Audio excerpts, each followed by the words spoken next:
this one. Okay, well, thanks for all showing up because it's a full house tonight. It's a tremendous movie. And let's start. We've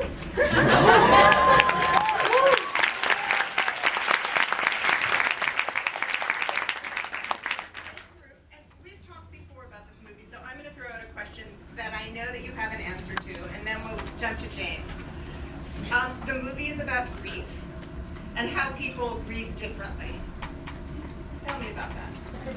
Discuss. All right. Well, when I was preparing for the role, Ned Benson gave me some short stories and essays about couples that had lost a child.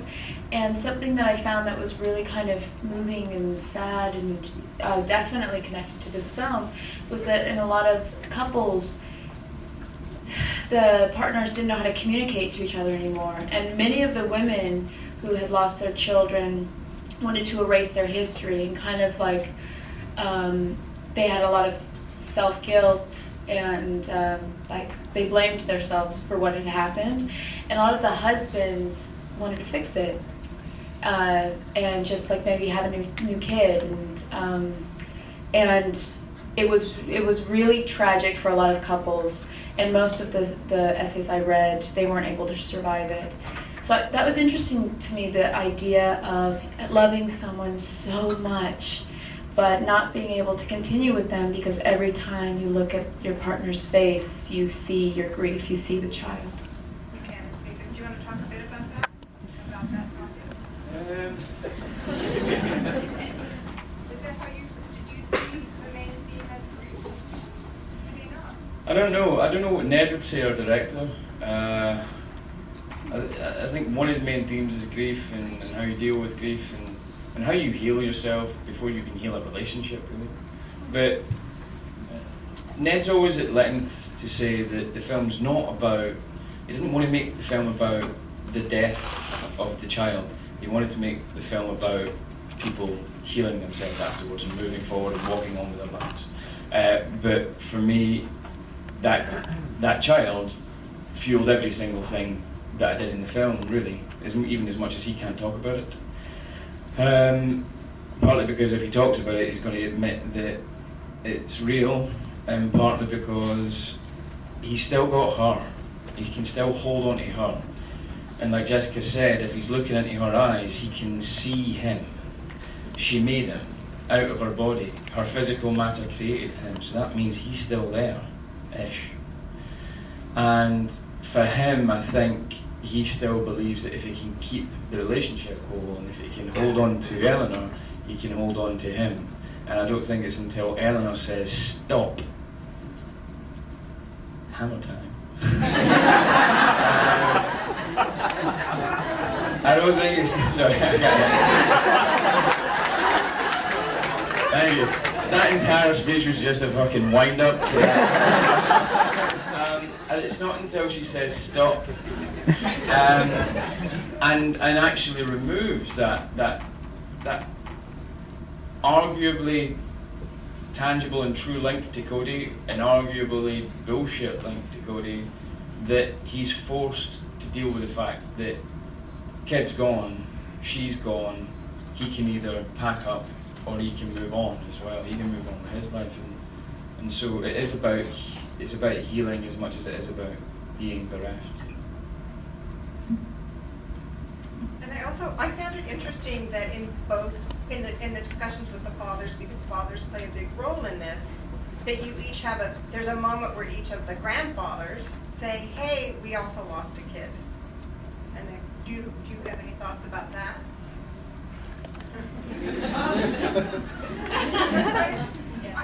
Boo fucking who? Seriously? Fucking boo hoo. Just like, I would feel terrible for somebody who lost their kid. I would feel terrible for. I have a family member who lost their kid. My grief is nothing compared to their grief. So no, I get it. And our parents are like saying, look, we're going through this too and all that kind of stuff. But I think if my parents said that to me at that moment, I don't think it would be the thing that would help me move on and walk forward in my life. I think it would get me into a fight. this is them, and there was him and her. Of the other movies that exist, and which we'll see in a month, were there some parts of it when you saw them that you were like, oh, I wish they had this other scene from my character? Can you each say one example? Yeah, I mean, it's tough because, of course, I wanted everything in, which then doesn't make sense to even make the movie, them. But for me, the biggest sadness with combining them was the performances of the other actors. Like, Jess Weitzler is so incredible.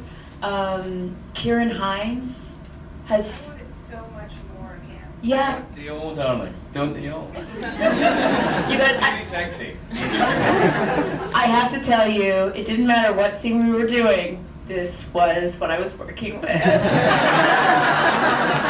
it was so great because I was never allowed to take anything too seriously. And it allowed for such a environment of creativity and imagination. And some of the improv is actually in the movie where James is just going off and saying stuff, and I'm just looking at him and laughing, and then just saying, "You're so stupid." And that was part of our improv. But yeah, Kieran Hines, I would say, is who I missed anyway.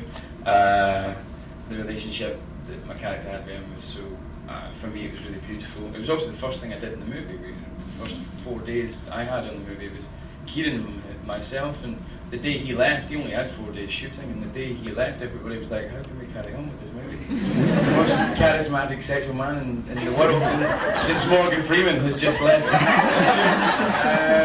So yeah, that was a shame. It's also they're very different experiences. I mean, this is a straightforward, conventional telling of a couple going through a bereavement and going through a breakup and finding personal healing. The other two films are, as well as that, they are a closer examination of the two individuals in separation, but also there's sort of an experience in subjectivity and conflicting memory, and the masculine and first as opposed to the feminine, not just reaction to a situation, but how we remember a situation. So we won't tell you too much about the two different versions in case you see them. But for example, there's a moment in it, the moment where we discover that I have slept with somebody else. In the him movie, he fesses up to that. In the her movie, she guesses that. So it's just slight things that how we remember things differently would probably cause arguments in the sequel when we're like, no, I remember that. I do it the whole time. I'm curious about. I talked to Melissa Leo before about, you have screen spouses, you have people that are, your husbands, and when you see them years later, do you kind of remember it differently? Or do you have like a token that you take away from the set? Do you have a token, James?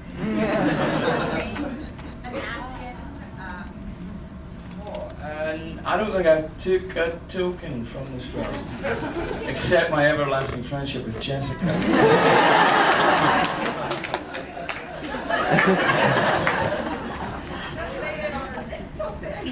I took a dress, and I took a dress. A couple actually. But more important was my everlasting friendship. We do want to hear which dress you took. Now that you brought it out. I took a dress that he's stalking her in. It's kind of like a black one. Yeah. The one with the tie? Yeah, it looks like an apron, sort of. And also a little bit kung fu. Exactly. That's why I took it for my karate classes. And then I took the dress that I wore at the end, but I don't know if you could see it because I wear a trench coat over it. I sometimes try to finagle my costumes. If it's because what are they going to do with them, really? So every film I do, I try to keep a piece of the character's clothing. You can be like, at the Metropolitan Museum, they'll have a Yes. Chastain exhibit of all your. Yes, if I don't ruin them with wear. Got an actual semi-serious answer to that question as well.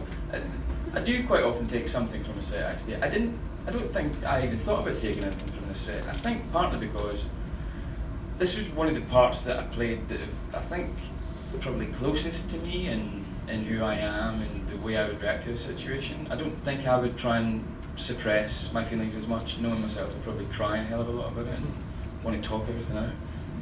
I would be trying to fix things though. Other than that though, I think it is one of the parts that have been closest to me, and I don't feel like I needed a token to remember it, you know, because it was, you know, it's that thing. And I don't think you need to have a baby to understand what it's like to care for a kid and all that kind of stuff. But I do have a kid, and it is, it was very easy, this job for me in that way. It was a lot of sweat and a lot of, you know, effort and emotion and all that kind of stuff, and you were exhausted by the end. But in terms of finding what you had to find, it was sort of for free, really. Did you and your wife talk about the issues in the movie? No.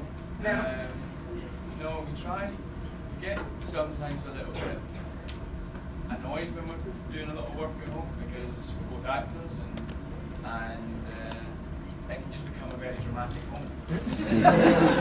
We keep bringing our work home. If we're really struggling, we might do a bit of acting in front of each other in the living room, and say, well, that's really good. You know? But no, we didn't discuss it. As soon as I started to read the script 4 years ago, I declined it. 35 pages in, when we get to the scene where you realise that they've lost a child. Basically because I just had a child, and it was all too raw. I didn't even want to contemplate going there with this kind of script. 2 years later, Ned and Jessica had another actor. He fell out at the last minute, and they needed somebody quick to lock finance, or the film might, you know, never get on its legs again. That's what happens with films sometimes. So he sent it to me again. I read it. I went into my old emails and I got out the script and I read it and I thought, this is fantastic. Of course it is. And 2 years down the line, it didn't matter as much. And so I went and did it. Why did I start saying that? Acting with your wife in the living room. Oh yeah. So. We're all a bit fuzzy. We have the Toronto hangover. Yeah. Boo-hoo, I've got London hangover. The old country. So the reason why I didn't talk about it with my wife in this one is because I didn't want to put her through this shit that I was putting myself through every day on something this harrowing, frankly. I find it interesting that in X-Men, that, you know, when they talk about superhero movies, that was this year, a very emotional role. No spoilers. You have a life. Okay, well, just, no, do that. No, just because you are. Well, all right, I won't go into it too much. The whole last couple of years in my career seem to have been about dealing with people who have lost something, from Macbeth, who can't have a baby, who his wife and himself have lost repeated babies. They can't hold on to a baby, they keep dying, so they kill everybody else who's got a baby. It's true. And then Filth, who's the guy in Filth, which didn't really do well, so probably none of you seen it, but it was a guy who went completely mentally ill because his wife and kid left him because he was behaving badly, albeit. And this as well, everything's been about loss, and even X-Men was, for this time round, it was about loss, and it was about abandonment and grief and suppressing emotions, but also when you've got superhero powers, you suppress your superhero powers as well. So it was sort of like superhero denial. Yeah, so the whole couple of years has been like that, about loss and denial. And then what next? Is the next thing you're doing different? The next thing I'm doing is about blind ambition in Frankenstein. Okay. Yeah. So you're playing Frankenstein? Or you I'm playing Dr. Frankenstein. Doctor. I'm a bit short for most. Well, you know, it's amazing what they can do with green screens these days. You know, so you just nothing too small, nothing too big. But I guess you can't talk much about that. You know. No. I have a question for you. I'd like to ask.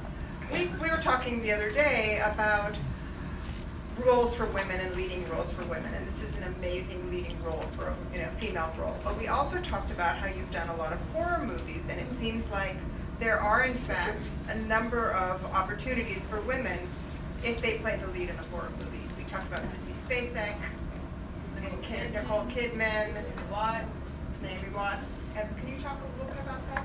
Yeah, actually, I think you were the one I didn't even realize it until I was talking to you. But I've done 2 horror films, both with Guillermo del Toro.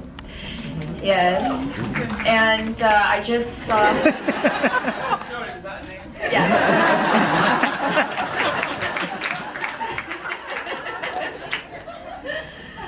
And I just saw a private screening of the last one, Crimson Peak, and what is so great about it is the female roles are fantastic. And usually in horror films, they're complex and they're also really strong women. They're not usually like the victim. Oh, it's okay. They're not really. Oh, you just matched the wrong actor, lady. Not very good at this. I had it on 15 minutes, so then we could open it up to you. So that was what that was marking. So horror films have great female characters. This gentleman in the middle, behind the giant cameras, has the longest arm, so he gets the instruction. You could play Frankenstein. The monster. Excuse me, the monster.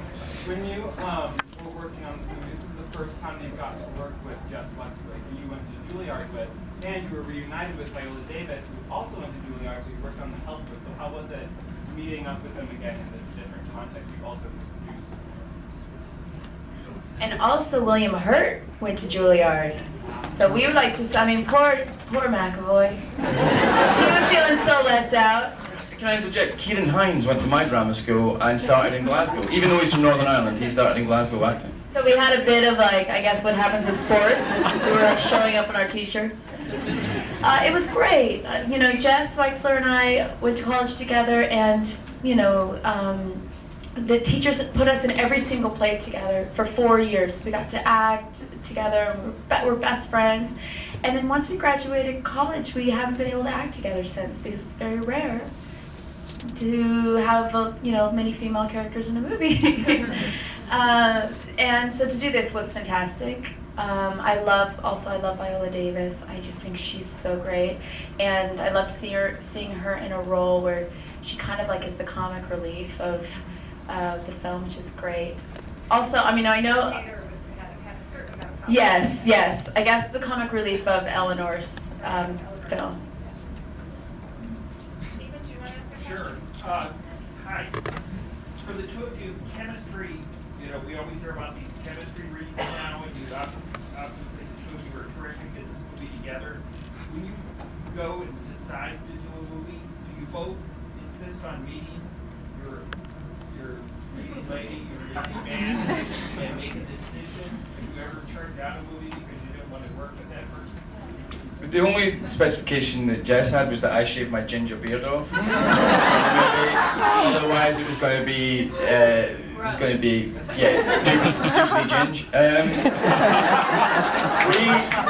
We met up in London. Jess, you were passing through for 25 minutes or something like that, and we managed to kind of catch a breakfast together, and that was the only thing we did really. But for me, I think the most important thing for our chemistry was that pretty much on our first day together, we constructed the whole backstory of the good times, but also the grief that they went through too, and not just the grief, but the actual moment of finding Cody and who found him and was one of us out, and how we got to the hospital, and did we stop trying to get to the hospital because we realised what had happened and there was no hope for it.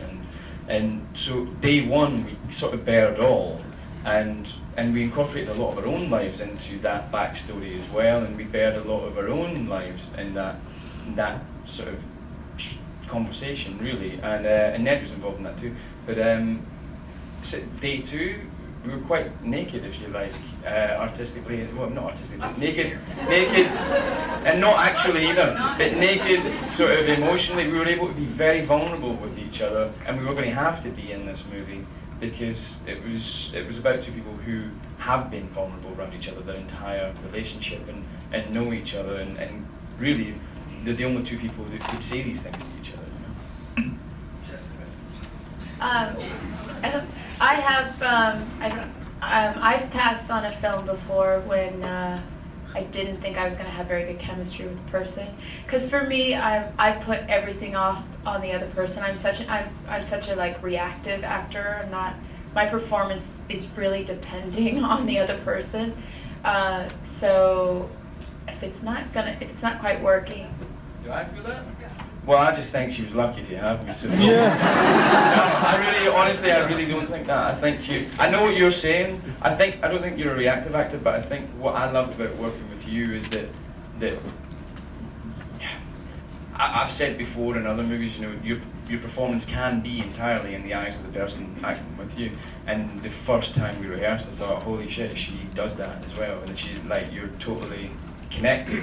And it seems to be less about what can I put on this scene that I came in and I'm going to ram into this scene no matter what that guy's going to do or whatever the director wants. It's more about being open and being connected and letting the scene be what it's going to be, and that was just a joy to work with you. So I know what you mean about being reactive, but it's you're like a playing field on which amazing things can happen.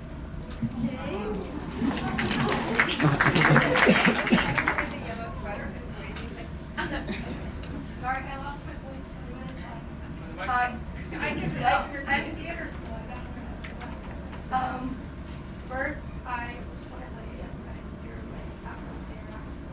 And I actually just want to thank you because I feel really grateful to be growing up and having someone like you to look up to. And I'm not just saying to flatter you, I really mean it. You've created That's so sweet. like such an amazing example, and you spoke recently about wanting to continue Robin Williams' legacy of generosity, and I want you to know that for someone like me, you are. Oh my God! Thank you. That's so sweet. Do you have a question? I do. Yeah. So I know it took a while to get it made, and I'm really curious what it was like the first time you actually were able to see both movies, because I imagine the people that you had such a good friend involved and just everything that went into it, I imagine it's really felt like a child. So I'm really curious for both of you what it was like. Yeah, I had seen the, I'd seen some stuff on like computer. I'd seen stuff in the editing room, and and I thought it was powerful. But to be honest, the first time I saw it in Toronto with an audience, and it was the first time James saw it at all. That was incredibly emotional for me, because I was there with so many people that I loved, and watching them soar, and watching his performance, and it's probably the most moving experience I've ever had in a theater, because of the people that I was with. But one funny thing, because James hadn't seen it yet, he was sitting right behind me, and so I could hear all of his reactions to things. And in the scene where Eleanor goes to the dance club, and then she grabs the guy and starts kissing him, I just heard him go, "Oh!"